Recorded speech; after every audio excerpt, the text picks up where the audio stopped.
El día de hoy vamos a tratar de hablar algo de las nuevas aproximaciones que hay en estatus epiléptico en UCI.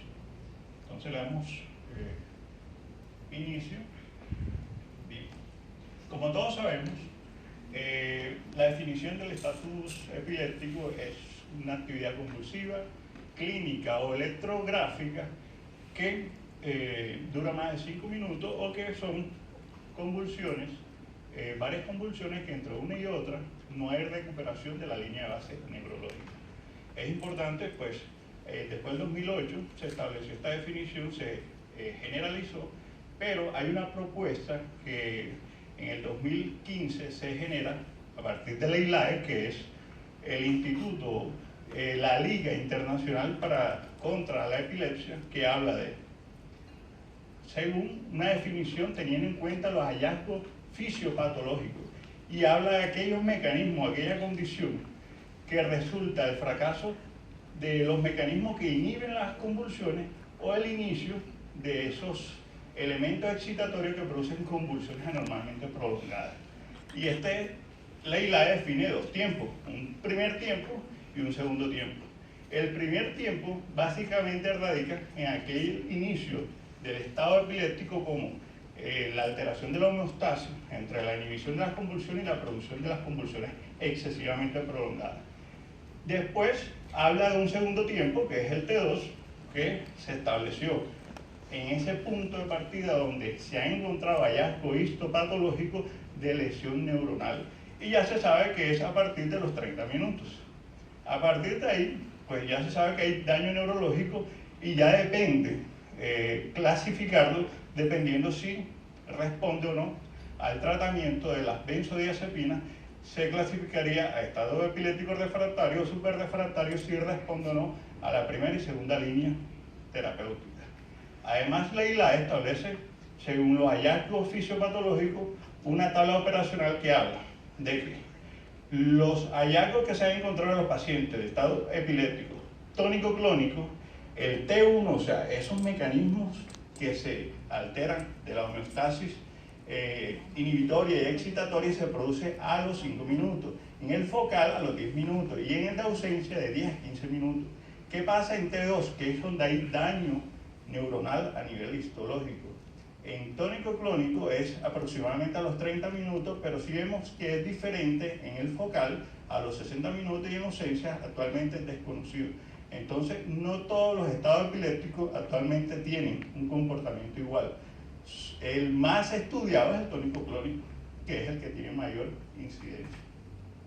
Dentro de la epidemiología es importante saber que esta patología es una urgencia neurológica y que la incidencia va de 86 casos por cada 100.000 pacientes por año.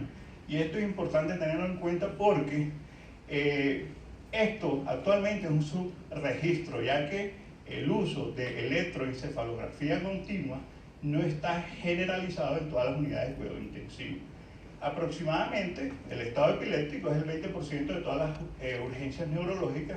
Obviamente en aquellas instituciones neurológicas la incidencia es mucho mayor y aproximadamente la mitad de los pacientes que se presentan en estado epiléptico se presentan como la primera convulsión. El resto ya han tenido antecedentes de patología que le produce convulsiones. Y es importante saber que el 48% de ellos generan actividad electroencefalográfica. Y ahí es donde entra el papel importante de la electroencefalografía de forma continua, y más que todo en las unidades de cuidado intensivo. El panorama en la UCI es distinto. En la UCI, de todos los estados epilépticos, aproximadamente el 90% son de presentación clínica no convulsiva. Y esto hace que el electroencefalograma juegue un papel importante porque si no vamos a tener un subdiagnóstico. Obviamente, las UCI neurológicas un 34% por la cantidad de patología neurológica que hemos hablado toda la mañana, y las UCI médicas, quirúrgicas y cardíacas tienen una menor incidencia. Dentro del estado epiléptico refractario, que son aquellos pacientes que no responden ni a la primera ni a la segunda línea terapéutica, más o menos la incidencia son de 2.000 a 6.000 pacientes por año. Y esos pacientes, que corresponden más o menos el 30%, cuando se presentan de forma no convulsiva, tienen mayor riesgo de formarse refractario y mucho más superrefractario. El 10 al 15% de los pacientes que son refractarios tienen la probabilidad de pasar a superrefractario y son aquellos pacientes que no responden a la tercera línea terapéutica y generalmente más del 68% están asociados a patologías autoinmunes y patologías de origen paraneoplásico. Dentro de los hallazgos actuales, lo último que se ha hablado de la fisiopatología a nivel in vitro, a nivel de laboratorio, es en la célula, este es un ejemplo de una célula inhibitoria, es una disminución de los receptores postsinápticos que se produce por una internalización de los receptores GABAérgicos postsinápticos por el sistema endosomal, que puede ser eliminado por el lisosoma o puede ser reciclado por el aparato de Golgi. Esto es una respuesta génica debido al sobreestímulo excitatorio que se produce a nivel de las convulsiones en el estado epiléptico. Estos son los resultados a nivel de laboratorio. Si vemos la línea anaranjada, es la línea del estado epiléptico, el comportamiento, y la amarilla es el control. Y si vemos, hay una menor caída de los pacientes con estado epiléptico. ¿Qué pasó aquí? Esto se interpreta como un menor estímulo postsináptico por una disminución de los receptores GABAérgicos. Y este es los reportes o el resultado de la inmunohistoquímica. ¿Qué pasa en la célula excitatoria? En la célula excitatoria lo que se produce, pues, a nivel del glutamato y a nivel de la membrana postsináptica, los receptores NMDA, AMPA y los receptores glutamatérgicos, lo que se produce es un aumento del número de los receptores postsinápticos. Y esta es la gráfica que estimula, que representa los resultados de los estudios en laboratorio. Si vemos, la línea negra es estado epiléptico y tiene una mayor caída, y esto se traduce en una mayor respuesta postsináptica a nivel laboratorio en los pacientes que han tenido estado epiléptico. Y estos fueron estudios en animales donde se administró pilocarpina y litio para estimular el foco epileptógeno a nivel de células del hipocampo. Dentro de la clasificación, la ILAE establece una propuesta también de clasificación para tener en cuenta un diagnóstico mucho más específico y propone 4 parámetros, dependiendo de la semiología, etiología, patrón electroencefalográfico y la edad. Dependiendo de la semiología, pues nosotros sabemos que tenemos estado epiléptico convulsivo y no convulsivo. Y esto en el lado convulsivo podemos tener unas subclasificaciones para tener un patrón semiológico mucho más específico. Por ejemplo, en el convulsivo tenemos convulsivo, mioclónico, focal, tónicos o hiperkinéticos. A nivel de los no convulsivos, las presentaciones convulsivas se pueden clasificar en los que están asociados a coma o sin coma, y así una subclasificación mucho más específica. Teniendo en cuenta la etiología, puede ser conocido o desconocido. Los conocidos, por ejemplo, agudos, remotos, progresivos, y eso depende de la patología que está asociada. También tenemos unas condiciones que son indeterminadas, que no podemos agruparlas según la patología porque no tenemos de pronto el enfoque diagnóstico. Y en esto tenemos las encefalopatías epilépticas, por ejemplo, las psicosis que están asociadas a epilepsia o aquellos delirium que tienen patrones electroencefalográficos asociados. Además, tenemos, por ejemplo, patrones o síndromes electroclínicos que están determinados o que están asociados a grupos etarios, como son estos síndromes, por ejemplo, a nivel neonatal, infantil, y tenemos aquí en infancia, adolescencia, adultos y en ancianos. Por poner un ejemplo, tenemos estos, por ejemplo, la enfermedad de Alzheimer está asociado o que comúnmente se ve asociado con estado mioclónico. O por ejemplo, enfermedad de Creutzfeldt-Jakob, generalmente o comúnmente se ha asociado con estado epiléptico no convulsivo. Y esto hay que tenerlo en cuenta siempre en el diagnóstico del estado epiléptico. ¿Qué pasa con la electroencefalografía continua? Y esto es importante porque esto es lo que nos da el subregistro de todos los pacientes que no hemos diagnosticado, y se dice que aproximadamente el 10 al 67% de los pacientes críticos están teniendo actividad epileptiforme que no estamos detectando. Y esto es importante porque si no, no vamos a tener un diagnóstico de esos pacientes que están haciendo deterioro neurológico de causa no explicable.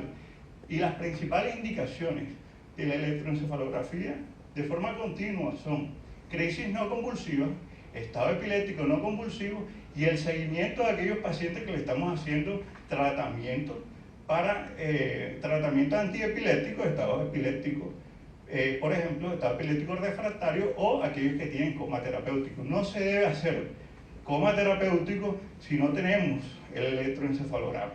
¿Por qué? Porque si no, no vamos a saber la respuesta al tratamiento. Y esto, si vemos todas las patologías que hemos hablado toda la mañana, estado epiléptico, la incidencia a nivel crítico, por ejemplo, hemorragia subaracnoidea, hemorragia intracerebral y los traumas asociados, trauma cerebral y las encefalopatías hipóxico-isquémicas. Bueno, hablemos ya del tratamiento. Y nosotros ya sabemos que el tratamiento del estado epiléptico en la UCI es un tratamiento de forma escalonada, donde el primer escalón o el primer eslabón son, a nivel de la urgencia, las benzodiazepinas. Y es importante tener esto en cuenta, que las benzodiazepinas, por ser el tratamiento de primera línea, son ampliamente estudiadas y no tienen ninguna discusión en el tratamiento de estado epiléptico. ¿Cuál es el problema? Lo que hablábamos al principio, que a medida que pasa el tiempo y no tratamos el paciente por debajo de los 30 minutos, él tiene mayor riesgo de volverse el paciente refractario al tratamiento a la benzodiazepina. Y ahí es donde entra el dilema del tratamiento, donde entran las discusiones por los escasos estudios que hay de la segunda línea en adelante. Los tratamientos que tenemos de segunda línea, por ejemplo, son principalmente fenitoína, valproato y medicamentos que se están estudiando después del 2008 como levetiracetam y lacosamida. Además tenemos medicamentos de tercera línea que son los anestésicos, midazolam, propofol, barbitúricos y ketamina, que también son otra herramienta terapéutica. Y cuando todo esto falla, por último tenemos medidas coadyuvantes que vamos a hablar más adelante, por ejemplo, la hipotermia, inmunoterapia, neurocirugía, entre otras terapias a hablar. Este es más o menos un esquema terapéutico inicial del paciente con estatus epiléptico, pero realmente no hay discusión en las primeras líneas y vamos a tratar de establecer el problema desde la segunda línea en adelante. Y se ha visto este estudio en Suiza, publicado este año, se ha visto que después del 2008, con la inclusión del levetiracetam y la lacosamida, el uso de drogas antiepilépticas nuevas ha aumentado proporcionalmente a medida que pasan los años. Y además, la incidencia después del 2007 también aumenta la incidencia de estatus epiléptico refractario. ¿Por qué esto? Parece ser que tenemos mejor enfoque diagnóstico en las unidades de cuidado intensivo, pero también parece que el tratamiento no es acorde a la mayor incidencia que tenemos. Entonces hay un problema en torno a los esquemas terapéuticos que tenemos para el estatus epiléptico refractario, y eso es lo que vamos a hablar más adelante. Entonces hablemos de esos pacientes que no responden a las benzodiazepinas, y tenemos este estudio publicado en 2014, esto es un metaanálisis donde compara la eficacia del fenobarbital, fenitoína, levetiracetam y valproato. También incluían lacosamida, pero para el 2014 no había una muestra significativa como para compararlo. Y de todos, tuvieron entre un 60 y 70% de eficacia, menos la fenitoína, que tuvo un 50%. El estudio concluyó que no es recomendable utilizar de primera línea la fenitoína para el manejo de segunda línea en los pacientes que son refractarios a la benzodiazepina. Pero estudios más actuales, este es del 2016, publicado un metaanálisis, donde se compara la eficacia de valproato versus fenitoína y levetiracetam versus fenitoína.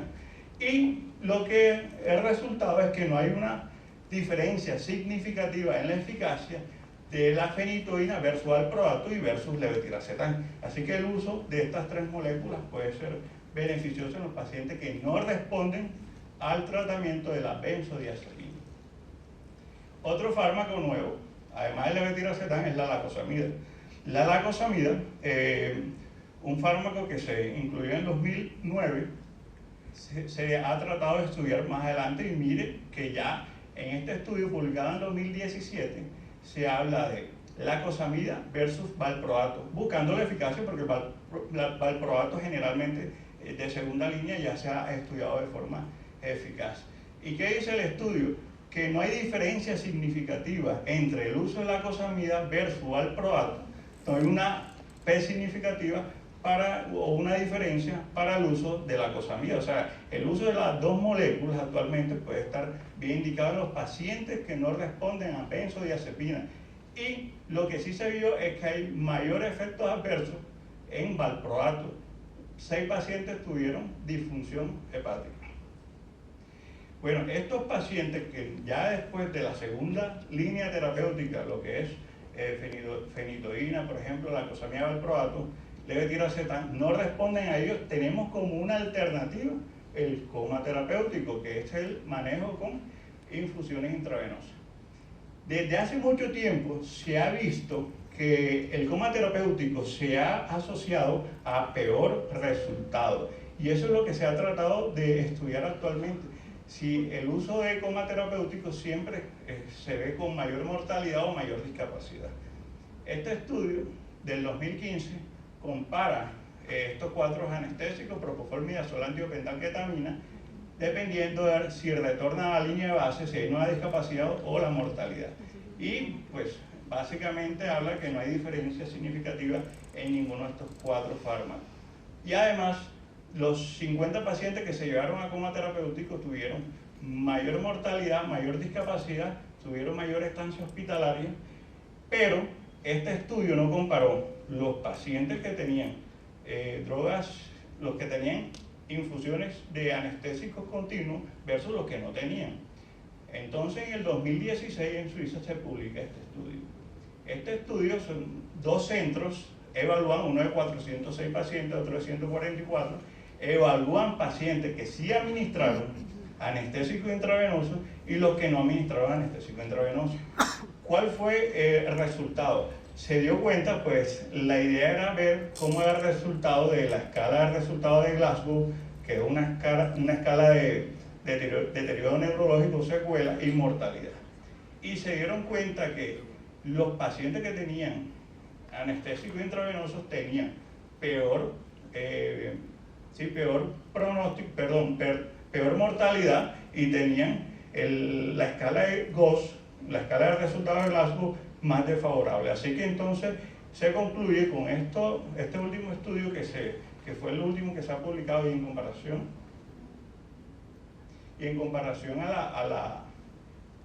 el uso de los anestésicos intravenosos de forma en el coma terapéutico siempre se ha asociado a peor resultado. Después del uso del coma terapéutico, hay pacientes que al suspender los anestésicos intravenosos y se suspenden, ellos hacen convulsiones de ruptura, que generalmente es la recaída que ellos generan, y se han tratado de incluir antiepilépticos como el clobazam. El clobazam es una benzodiazepina de acción prolongada, que se administra por sonda, y estos 2 estudios han tratado de tratar de llevar a niveles terapéuticos al clobazam para que cuando salgan del coma terapéutico no hagan convulsiones o recaídas. Se evaluaron estos 2 estudios, este es del 2015 y 2016, con unas muestras muy pequeñas, 17 pacientes y 24 pacientes. En el estudio del Dr. Siva Kumar se dieron cuenta que de 17 pacientes, 13 respondieron adecuadamente al tratamiento con clobazam.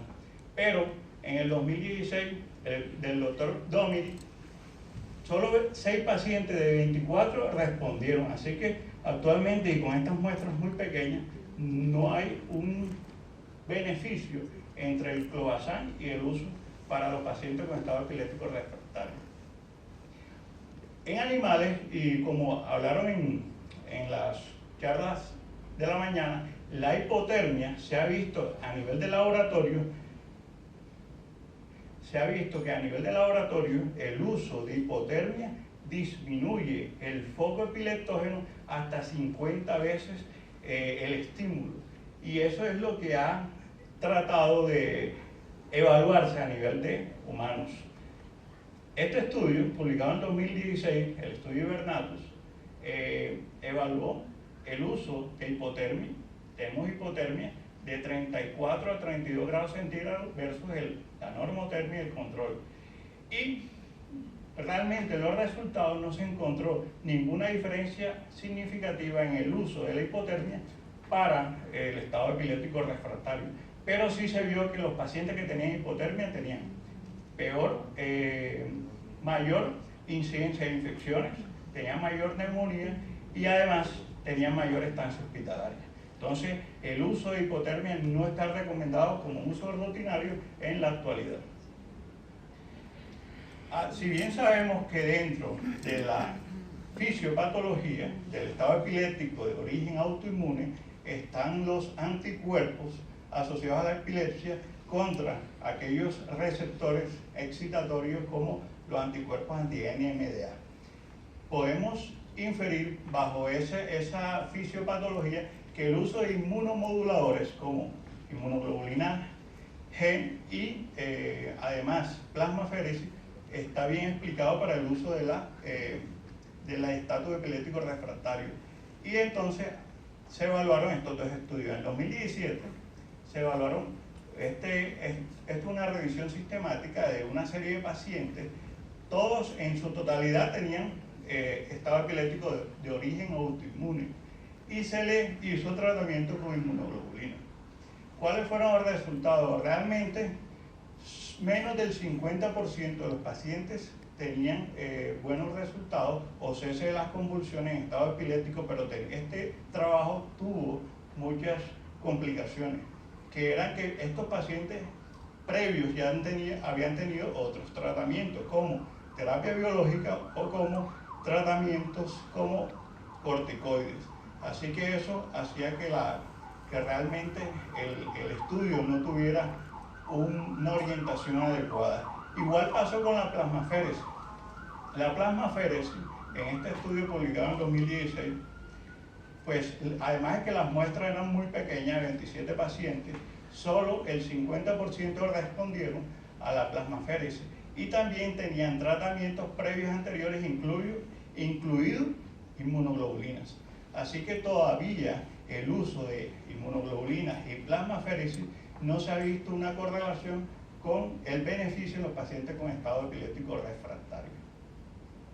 Y por último tenemos la neurocirugía en estado epiléptico. Todos estos pacientes que no responden a primera, segunda y tercera línea de tratamiento y que hemos realizado medidas coadyuvantes adicionales, igual no responden, tenemos como alternativa la neurocirugía, la resección del foco epileptógeno. Esta es una serie de casos porque realmente en la literatura no encontramos estudios grandes de neurocirugía y encontramos esta serie de casos de 9 pacientes donde por resonancia magnética se trató de identificar el foco epileptógeno, que algunos están asociados a enfermedades autoinmunes y otros neoplasias. Además, tenemos, si no se encontraban los pacientes el foco epileptógeno de resonancia, además tenemos como herramienta la electrocorticografía, que es para buscar el foco epileptógeno. ¿Qué pasó? 9 pacientes, de los 9 pacientes, solo 5 respondieron a la resección neuroquirúrgica, uno falleció y el resto no tuvieron buena evolución. Entonces todavía, además, que tenemos una muestra muy pequeña, necesitamos mucho más estudios, pero puede ser una herramienta a estudiar muy beneficiosa. Y para concluir, pues tenemos que después de 30 minutos ya sabemos que hay algo de lesión neuronal, así que a terapia temprana mejora la supervivencia. El uso de electroencefalografía continua aumenta la detección del estado epiléptico no convulsivo en la UCI, la terapia temprana mejora la mortalidad, el coma terapéutico siempre está asociado a peor resultado. Ojo que todavía faltan muchos más estudios para asociar la etiología y el coma terapéutico, y se requiere más estudios para la terapia coadyuvante, lo que es hipotermia, inmunoterapia y neurocirugía. Muchas gracias.